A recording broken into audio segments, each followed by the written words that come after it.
Rain falls like grief over a martial arts school, and every drop seems to strike a wound that cannot close. In Fist of Fury, anger does not arrive as simple violence. It arrives as mourning, humiliation, and a desperate need to restore dignity. This full-spoiler review examines how Bruce Lee turned that emotion into action, cultural meaning, and extraordinary commercial value. Released by Golden Harvest in 1972, the production was both a creative gamble and a financial test. Bruce Lee had already broken records, but one success never guarantees another. Producer Raymond Chow and director Lo Wei were investing in a star whose physical language felt faster and more modern than the traditional heroes audiences knew. The budget is often reported at about $100,000, although surviving public records are incomplete, so the figure remains approximate. The plot is direct. Chen Zhen returns to his Jingwu school and discovers that his master, Huo Yuanjia, has died. Insults from a Japanese dojo turn grief into suspicion, and suspicion becomes revenge. Yet the movie is asking more than who killed the master. It asks what happens when one gifted man believes personal power can solve a collective crisis. The technology is modest, but the ambition is enormous. Make every punch feel like a national heartbeat.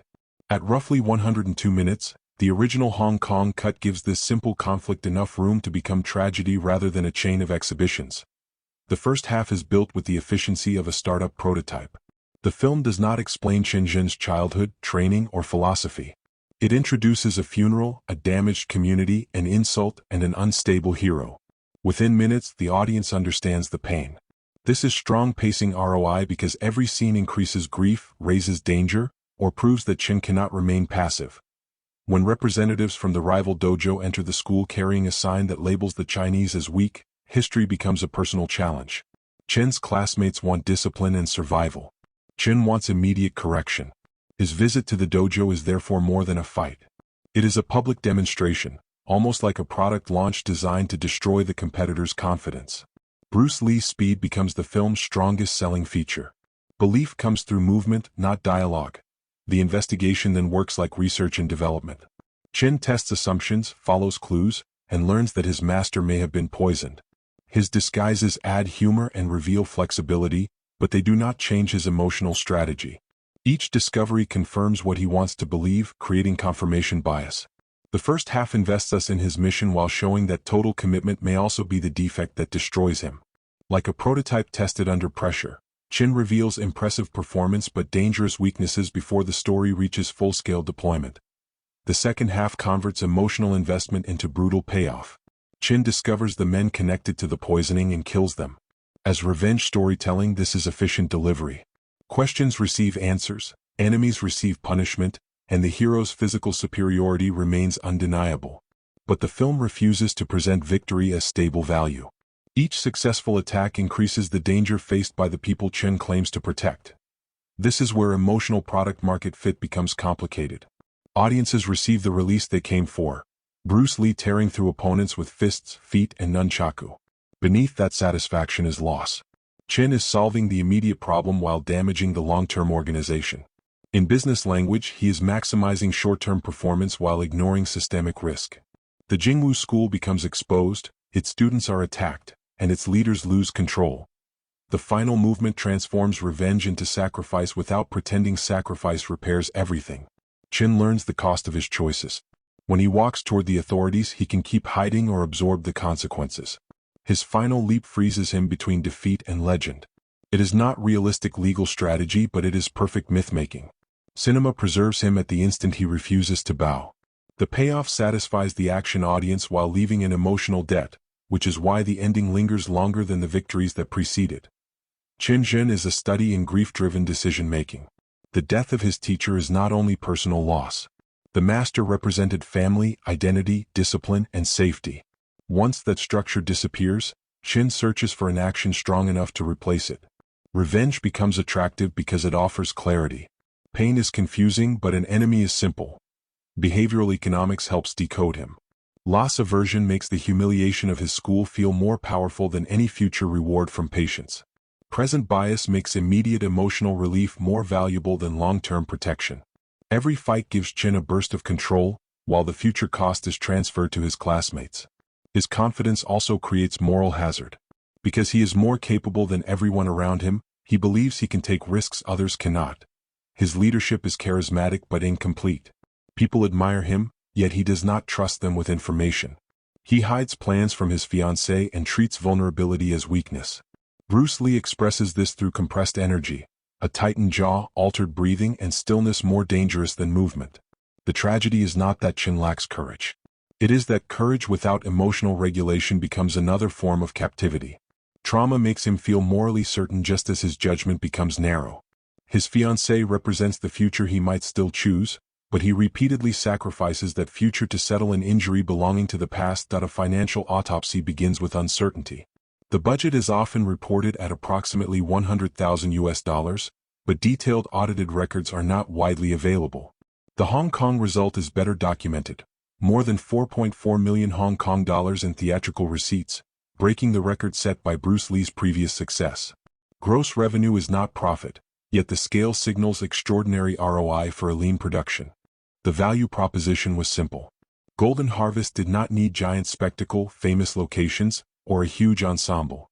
It sold Bruce Lee. His body was the premium technology, his speed was the visual effect, and his intensity was the brand promise. Borrowing modern EBITDA logic, the production concentrated audience value in controllable assets. One magnetic star, practical sets, repeatable choreography, and a story that traveled across language barriers. Exact break-even figures remain unavailable because cinema shares, distribution fees, marketing, and international contracts are not fully public. Still, record-breaking local receipts and overseas circulation created substantial value. Television sales, home video, restorations, physical media, and repertory screenings later extended the asset's life. Streaming did not exist in 1972, but today's catalog economy treats the film as evergreen intellectual property. The deeper lesson is that cultural specificity can reach global scale. The movie created an intense local connection, then allowed physical clarity to cross borders. Its success increased Golden Harvest's bargaining power, strengthened Lee's creative leverage, and proved Hong Kong action cinema could command international attention. In portfolio terms, the production also raised the future value of every project carrying Lee's name, making success a platform rather than a one-time transaction. The filmmaking technology is impressive because of what was unavailable. There was no digital compositing, computer-generated impact, instant playback, or software stabilization. The movie was photographed in color on 35mm film, and public records do not reliably preserve the exact camera bodies or lenses. Responsible analysis should not convert guesswork into fact. The practical workflow demanded precision. A missed kick, late reaction, or poorly timed fall consumed film stock, labor, and schedule. Choreography therefore operated like engineering. Distance had to be measured, movement had to remain readable, and performers had to sell impact without digital assistance. Bruce Lee's control allowed longer pieces of action than many modern productions, proving skill within the frame rather than hiding it through cutting. The film also followed the common Hong Kong practice of shooting without synchronized dialogue and adding voices later. This MOS workflow made separate language versions easier, but every breath, strike, shout, footstep, and line had to be rebuilt in post-production. Editing became a second choreography, joining wide shots, reactions, slow motion, and sudden zooms. Innovation here is not a new machine. It is a new use of available machines. Slow motion lets viewers study genuine athleticism. The nunchaku becomes both weapon and moving graphic. Limited tools are transformed through performance design, which is why the action remains immediate. The essential innovation is readability. Viewers can see preparation, acceleration, contact, reaction, and recovery as connected stages of one physical idea. Production management is the invisible fight behind every visible one. Schedules must coordinate actors, stunt performers, sets, costumes, props, camera crews, and recovery time. One injury can stop a sequence, while one damaged set can break continuity. Time is capital, and physical filmmaking spends that capital through bodies. Golden Harvest was building its position against a larger studio system. A leaner company could not always win through scale, so it needed speed, talent relationships, and audience instinct. Raymond Chow's crucial decision was recognizing that Bruce Lee was not merely an actor inserted into a formula.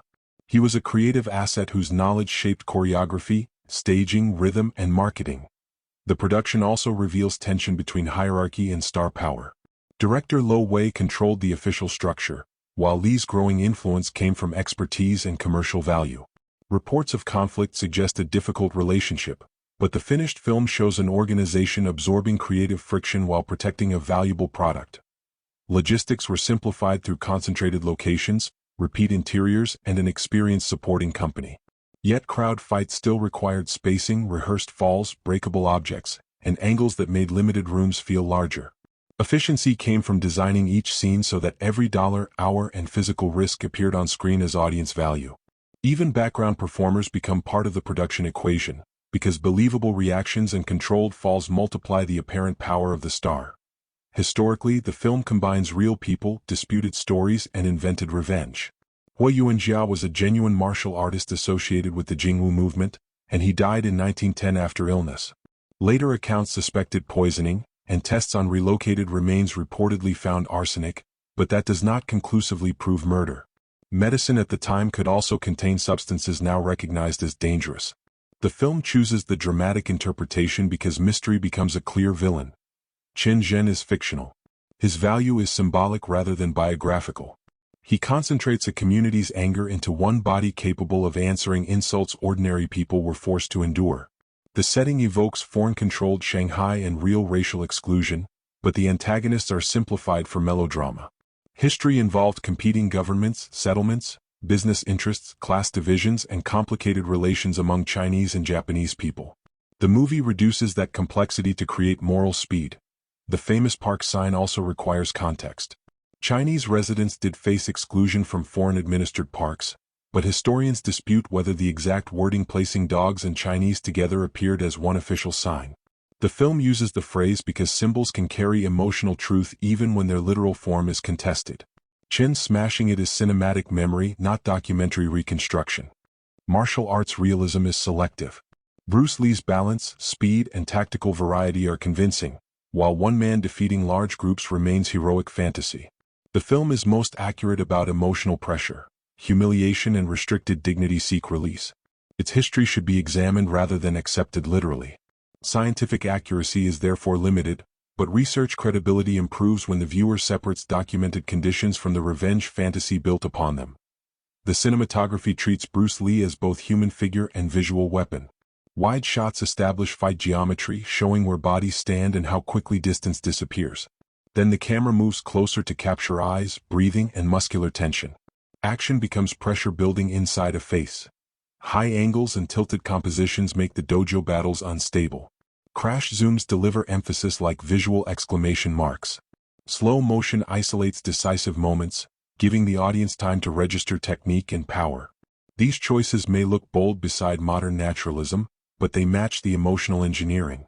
Subtlety would reduce the charge. Lighting is functional rather than luxurious. Interiors remain readable, faces are clearly modeled, and costumes separate groups quickly during crowded movement. The color palette is not digitally sculpted. It comes from sets, clothing, film stock, exposure, and photochemical processing, creating texture that restoration can reveal without erasing.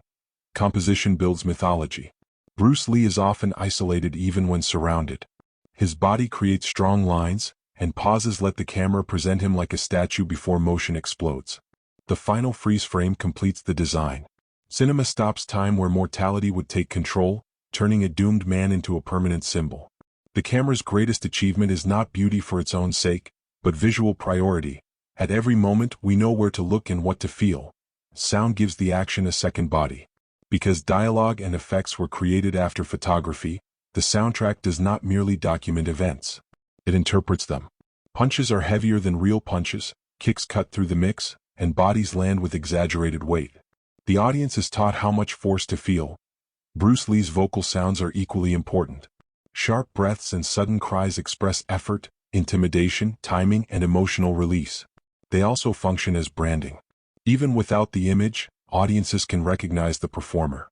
Sound becomes intellectual property. Joseph Ku's music supports the scale of the story, carrying mourning, tension, danger, and heroic momentum. Reduced music is also valuable because it leaves space for footsteps, cloth, and breath. The mix is less spatially complex than modern surround sound, but its priorities are precise. Dialogue sits forward, impacts remain readable, and music raises emotion. Modern audio can surround viewers with hundreds of details, but complexity is not automatically power. This soundtrack succeeds through selection. In finance terms, Every major sonic element earns its place. Expensive realism is unnecessary when heightened clarity creates a stronger psychological response. The mix acts like invisible choreography, guiding attention before the eye has fully processed the direction and danger of the next movement. The marketing strategy began with a fact every distributor could understand. Bruce Lee was the campaign. Posters and trailers could promise speed, anger, and physical mastery through one image. His face communicated intensity while his stance communicated genre. This lowered the education cost of advertising. Audiences knew what experience they were buying. The film also offered marketable moments. The dojo challenge, broken sign, nunchaku sequence, disguises, and final leap. Each could function as trailer material or word-of-mouth fuel. They are easy to describe, producing strong recall and clear audience segmentation. International title changes and dubbing helped distributors adapt the product, although the English titles also caused confusion. Before digital advertising, marketers relied on trailers, lobby cards, newspapers, exhibitors, and audience conversation. There were no dashboards showing clicks or completion rates. Box office cues, repeat attendance, and regional bookings were the signals that a modern campaign would target martial arts fans, action audiences, film students, and viewers interested in Bruce Lee's philosophy. Clips could generate awareness, while a restored trailer could sell streaming discovery or physical editions. Yet the original campaign possessed something CPM optimization cannot buy: novelty. Audiences were meeting a screen body that seemed to move according to a new law of physics. That first contact advantage produced conversation, and conversation became the era's most powerful form of organic audience acquisition. Initial Western critical reaction was mixed. Some reviewers admired the energy while dismissing the story, production values, dubbing, or cultural viewpoint. That reveals a common mistake: judging a new cinematic language only through an established one. Long-term value did not require universal approval in 1972. It required audiences to recognize something critics had not learned to measure. Major awards are not the center of the legacy. The achievement is industrial and cultural. The film broke Hong Kong box office records, strengthened Golden Harvest, expanded Bruce Lee's global profile, and established martial arts stardom built on genuine physical skill. Chen Zhen was later reinterpreted by other major performers, while the story inspired remakes, television versions, and visual homages. Its influence appears in the way later filmmakers photograph speed, design one-versus-many fights, and connect martial arts with identity. Jackie Chan worked on the production as a stunt performer, creating one link between Lee's revolution and the next generation of Hong Kong action. The nunchaku also became a globally recognized screen symbol. The legacy forecast is strong. As long as audiences study choreography, star branding, practical performance, cultural identity, and low-budget ROI, the movie will remain valuable. Some dramatic choices have aged, and historical simplifications require context. But its central asset has not depreciated. Bruce Lee's presence still converts movement into meaning. Restoration and critical reappraisal continue to renew the asset, introducing each generation to the work through better presentations and deeper historical framing. The final lesson is that art, technology, and capital do not need equal size to create equal power. The budget was limited, the equipment analog, and the production system constrained. Yet the filmmakers understood where value lived.